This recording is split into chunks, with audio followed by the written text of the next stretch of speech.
ధాన్యం కొనుగోలులో జరుగుతున్న జాప్యాలను నివారించాలని డిమాండ్ చేశారు రాజన్న సిరిసిల్ల జిల్లా ఇల్లంతకుంట బీజేపీ నేతలు. తాళ్లు తరుగు మరియు బి కేటగిరీ పేరుతో సాగుతున్న దోపిడీని అరికట్టాలన్నారు మండల బీజేపీ అధ్యక్షులు అనిల్.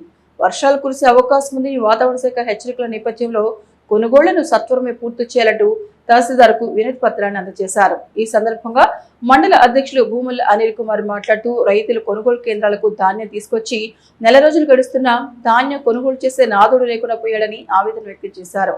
ప్రభుత్వం నిర్లక్ష్య వైఖరి, ప్రణాళిక లోపం కారణంగా కొనుగోళ్లు సకాలంలో పూర్తి కాకపోవడంతో విసిగిపోయిన రైతాంగం రోడ్లపైకి వచ్చి ధర్నాలు చేయాల్సిన పరిస్థితి ఏర్పడిందన్నారు. నాణ్యమైన ధాన్యాన్ని సైతం కావాలనే బి కేటగిరీ కింద జమ కడుతున్నారని ఆరోపించారు. ఇంత జరుగుతున్నా అధికారులు ప్రేక్షక పాత్ర వహించకుండా నాణ్యమైన ధాన్యానికి పూర్తి మద్దతు ధర దక్కేలా చూడాలని కోరారు.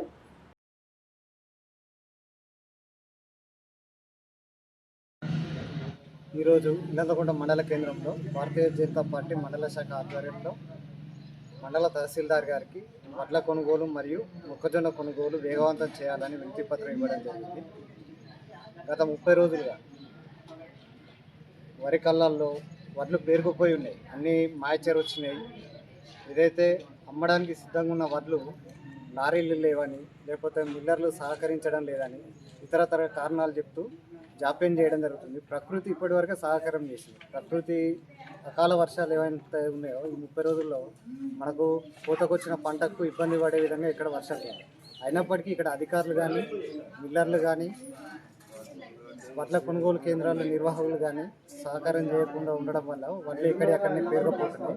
రేపు సకాల వర్షాలు అంటే ఋతుపవనాలు వచ్చి వడ్లు తడిసే పరిస్థితి వస్తున్నా ఇప్పటికీ కొనుగోలు చేయట్లేదు.